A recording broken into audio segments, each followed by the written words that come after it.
በ22 ዓመትሽ ነው ሚሊዮነር ሆንሽው ማለት የመጀመሪያ ሚሊዮን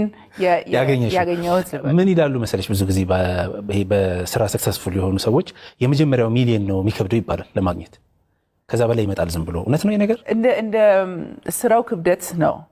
ምናልባት እኔ አሁን እውነት ለመናገር የገንዘብ ማኔጅመንት እስካሁን አልችልበትም እና ለኔም አይደለም በሁሉ ነገር ጥሩ መሆን አንችልም እኔ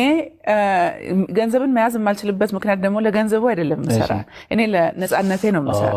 እኔ ነጻነቴን የሚነካ ነገር ሰው ለማውጣት ነው የምፈልገው ከኑሮዬ ውስጥ እንጂ ለገንዘብ አጠራቅማለሁ እንደዚህ ሆናለሁ ይሄን ሁሉ ገንዘብ ፈልጋለሁ የለም ውስጤ ነጻነት ማለት ምንድነው ጧት ስነሳ የፈለኩትን መስራት እና ማንንም ሰው ደውሎ ይሄን ማድረግ አለብሽ እንድልኝ አልፈልግም በኔ ላይ ፓወር ያለው ሰው የለም አንቺ ነሽ ባንቺ ላይ ፓወር አልፈልግም ካልኩኝ በዛ ተዘጋ እስካሁን 6 ነው ካምፓኒ የሸጥሽ ነው 6 በኦፊሻል መንገድ ያው ሜዲካል ቱል ነው በሱ ነው የጀመረው ሜዲካል ቱል ከዛ ስፖርት ሊግ ለአሜሪካ ፉትቦል